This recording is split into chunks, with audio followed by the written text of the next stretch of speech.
नमस्कार, मैं हूं शिखरदीप और आप देख रहे हैं न्यूज इंडिया 24।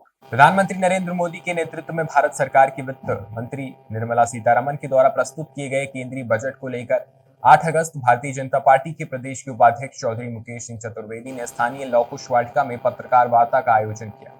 जिला मीडिया प्रभारी दुर्गेश शिवहरे ने बताया कि केंद्रीय बजट पर प्रदेश के भाजपा उपाध्यक्ष चौधरी मुकेश सिंह चतुर्वेदी ने केंद्रीय बजट में देश की जनता को दी गई सौगातों तथा मध्य प्रदेश को बजट में मिली प्राथमिकता को साझा करते हुए प्रेस वार्ता को संबोधित करते हुए बताया कि प्रधानमंत्री नरेंद्र मोदी के नेतृत्व में केंद्रीय वित्त मंत्री निर्मला सीतारमण ने जो बजट पेश किया है वो देश के युवाओं, महिलाओं, किसानों, गरीबों और समाज के हर वर्ग को ताकत देगा।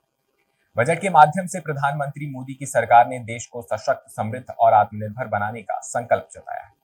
सिंह ने कहा कि मोदी सरकार का बजट ज्ञान शब्द में छुपा हुआ है। बजट 2024-25 के तहत मध्य प्रदेश को केंद्रीय करों में 98,000 करोड़ रुपए देने का प्रावधान किया है, जो पिछले वित्तीय वर्ष की तुलना में 11,203 करोड़ रुपए अधिक है। चार जातियों, युवा, गरीब, महिलाओं और किसानों के हित का बजट। सिंह ने प्रेस वार्ता को संबोधित करते हुए कहा कि प्रधानमंत्री मोदी जिन चार जातियों, युवा, महिला, गरीब और किसानों की बात करते हैं, नए बजट में उनके सशक्तिकरण पर जोर दिया गया है। बजट में महिलाओं और बालिकाओं को लाभ पहुंचाने वाली योजनाओं के लिए 3 लाख करोड़ रुपए का प्रावधान किया गया है, जो महिला विकास के नए आयाम स्थापित करे। युवाओं से संबंधित रोजगार और कौशल प्रशिक्षण से जुड़ी 5 योजनाओं के लिए 2 लाख करोड़ रुपए का बजट रखा गया है। 5 सालों में 4.1 करोड़ युवाओं को रोजगार दिया जाएगा, 20 लाख युवाओं को प्रशिक्षण दिया जाएगा। देश में उच्च शिक्षा के लिए 10 लाख रुपए के लोन का प्रावधान किया गया है। इसके अलावा युवाओं को पहली जॉब पर 15,000 रुपए सीधे ईपीएफओ अकाउंट में मिलेंगे। किसानों के हित को ध्यान में रखते हुए कृषि और उससे जुड़े सेक्टरों के लिए 1.53 लाख करोड़ रुपए का प्रावधान किया गया है। 6 करोड़ किसानों की जानकारी लैंड रजिस्ट्री पर लाई जाएगी। 5 राज्यों में नए किसान क्रेडिट कार्ड जारी किए जाएंगे। 32 फसलों के लिए 109 नई किस्में लाई जाएंगी तथा दलहन एवं तिलहन के उत्पादन पर जोर दिया जाएगा। बजट में 1 करोड़ किसानों को नेचुरल फार्मिंग से जोड़े जाने का प्रावधान किया गया है। गरीबों को आवास उपलब्ध कराने के लिए नए बजट में प्रधानमंत्री आवास योजना के अंतर्गत ग्रामीण तथा शहरी क्षेत्रों में 3 करोड़ अतिरिक्त मकान बनाने की घोषणा की गई। जनजातीय समुदायों की सामाजिक आर्थिक स्थिति में सुधार लाने के लिए प्रधानमंत्री जनजातीय उन्नत ग्राम अभियान की शुरुआत की जाएगी। इससे 63,000 गांव में 5 करोड़ आदिवासी भाइयों बहनों को लाभ होगा। उन्होंने कहा कि नए बजट में देश में अधोसंरचना के विकास के लिए देश के बहुआयामी विकास पर जोर दिया गया है। पीएम सूर्य घर मुफ्ती बिजली योजना के तहत 1.28 करोड़ से अधिक पंजीकरण किए गए हैं और 14 लाख आवेदन प्राप्त हुए हैं। इस योजना ऊर्जा जरूरतों को पूरा करने के साथ पर्यावरण संरक्षण की दिशा में भी मील का पत्थर साबित होगी। सिंह ने कहा कि नया बजट विकसित भारत के विराट संकल्प की पूर्ति के लिए एक मजबूत नींव का निर्माण करेगा। प्रधानमंत्री नरेंद्र मोदी के नेतृत्व में भारत दुनिया की 5वीं सबसे बड़ी अर्थव्यवस्था बन गया है। अब भारत को अगले 3 साल में 5 ट्रिलियन और 2030 तक 7 ट्रिलियन डॉलर की अर्थव्यवस्था बनने का लक्ष्य है, जिसकी पूर्ति में आज का बजट काफी कारगर सिद्ध होगा। मोदी सरकार द्वारा उठाए गए कदमों से पिछले 10 वर्षों में भारत के लगभग 25 करोड़ लोग गरीबी रेखा से बाहर आए हैं। बजट 2024-25 ने अमृतकाल का ब्लूप्रिंट प्रस्तुत किया है। सभी के सपनों को पूरा करने वाले इस बजट में देश को समृद्ध, सशक्त, आत्मनिर्भर बनाने और विकसित भारत के संकल्प को पूरा करने पर खास ध्यान दिया है। बजट अंतिम पंक्ति में खड़े आदमी के हितों को ध्यान में रखकर बनाया गया है। प्रेस वार्ता को संबोधित करते हुए पटेल ने कहा कि समाज के हर वर्ग की बेहतरी को ध्यान में रखकर तैयारी की गई। नए बजट में मोदी की 9 प्राथमिकताएं स्पष्ट रूप से दिखाई देती हैं। बजट में कृषि में उत्पादकता और अनुकूलता, रोजगार और कौशल प्रशिक्षण, समाज सेवी, मानव संसाधन विकास और सामाजिक न्याय, विनिर्माण और सेवाएं, शहरी विकास, ऊर्जा सुरक्षा, अवसंरचना, नवाचार, अनुसंधान और विकास तथा अगली पीढ़ी के सुधारों पर केंद्रीय वित्त मंत्री निर्मला सीतारमण द्वारा प्रस्तुत बहुआयामी बजट में पूरा ध्यान दिया गया है। बजट में पर्यटन को बढ़ावा देने के लिए अनेक कदम उठाए गए हैं। ये बजट विकसित मध्य प्रदेश की परिकल्पना को साकार करेगा। मध्य प्रदेश पर्यटन का एक बहुत बड़ा हब है। ऐसे में केंद्रीय बजट में किए गए प्रावधानों का लाभ मध्य प्रदेश को मिलना तय है। सिंह ने कहा कि मुख्यमंत्री डॉक्टर मोहन यादव के नेतृत्व में मध्य प्रदेश सरकार ने समग्र विकास की एक रूपरेखा तैयार की है और केंद्रीय बजट में मध्य प्रदेश को मिली बड़ी सौगात और बड़े बजट के माध्यम से मध्य प्रदेश का समग्र विकास सुनिश्चित होगा। इस अवसर पर भाजपा के जिला प्रभारी उमेश शुक्ला, भारतीय जनता पार्टी के जिला अध्यक्ष ब्रजेंद्र मिश्रा व अन्य लोग मौजूद हैं। देखिए, जैसे मैंने बताया कि माननीय मोदी जी और भारतीय जनता पार्टी का विचार, जिसने तय किया है कि भारत में 4 वर्गों को समृद्ध करना है, जिसमें आपका गरीब, जिसके लिए मोदी जी ने घोषणा की, इस बजट में प्रावधान किया है कि आगामी 5 वर्षों तक उन्हें 80 करोड़ लोगों को निःशुल्क अन्न उपलब्ध कराया जाए। तो ये गरीब की चिंता हुई।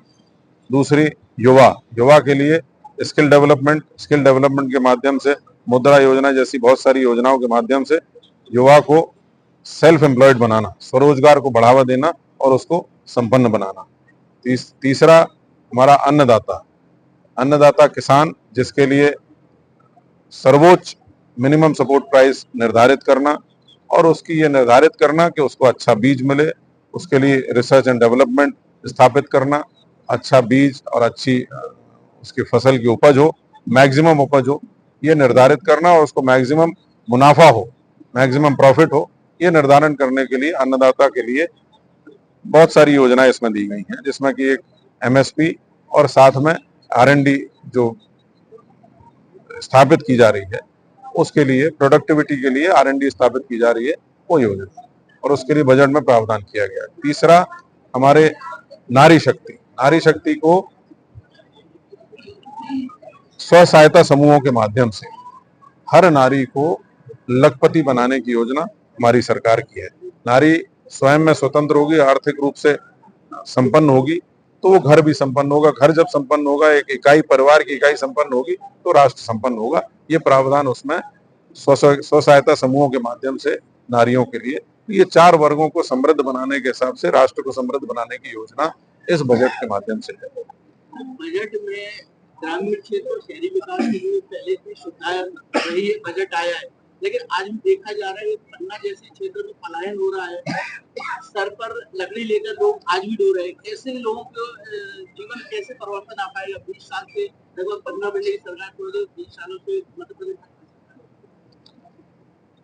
उसमें जैसे मैंने बताया ना कि ज्ञान के माध्यम से, ज्ञान मतलब गरीब, युवा, अन्नदाता और नारी शक्ति, ये लागू अर्बन और रूरल दोनों में होता है। जब रूरल में हम वो सारी सुविधाएं और वो सारी संसाधन उपलब्ध करा देंगे जो अर्बन में रहते हैं लोगों के पास, तो निश्चित रूप से ये जो आप बात कह रहे हैं पलायन की, वो पलायन रोकने का ही क्रम इस बजट में बनाया गया है कि ज्यादा से ज्यादा रूरल में इस तरह के जो हमारा समाज है उसको ज्यादा से ज्यादा संपन्नता, स्वरोजगार के माध्यम से, अन्य जो हमारी योजनाएं हैं उनके माध्यम से उनको संपन्न बनाने की और पलायन रोकने की ओर ये कदम।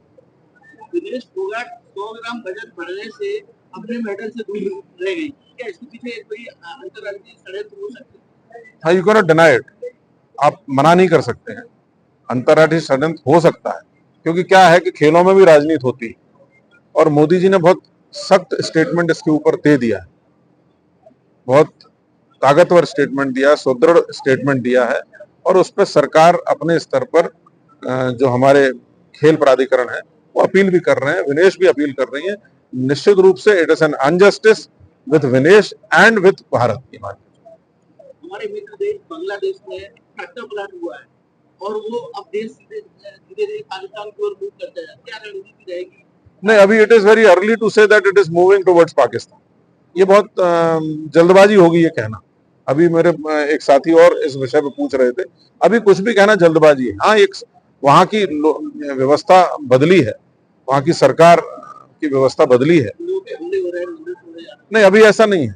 अभी आप पढ़ें, उसको रिसर्च करें, ऐसा नहीं हो रहा है, ऐसा नहीं हो रहा है। सरकार ने, हमारे विदेश मंत्री ने बड़ा स्पष्ट ताकीद किया, हमारे वहाँ के एम्बेसडर ने बड़ा स्पष्ट ताकीद किया, और वहाँ सारे अल्पसंख्यक हिंदुओं की और मंदिरों की सुरक्षा बकायदा सेना कर रही है। ने पहली ही बार इसमें वोट दिया और अरुण यादव केंद्रीय मंत्री ने भी आरोप लगाए हैं, क्या कहेंगे उसके? अरुण यादव जी अब केंद्रीय मंत्री नहीं है, ना उनकी सरकार है केंद्र में, लेकिन इससे पहले, उनके आरोप के पहले, माननीय हमारे सांसद और हमारे प्रदेश के भारतीय जनता पार्टी के अध्यक्ष, उन्होंने बकायदा एक सख्त पत्र उसमें लिख दिया और उसकी जांच के लिए बकायदा टीम गठित हो गई है, और जो भी उसमें दोषी होगा उसके खिलाफ कार्रवाई की जाएगी। अभी के लिए बस इतना ही। ऐसी तमाम खबरों के लिए बने रहे हमारे साथ और देखते रहे न्यूज़ इंडिया 24।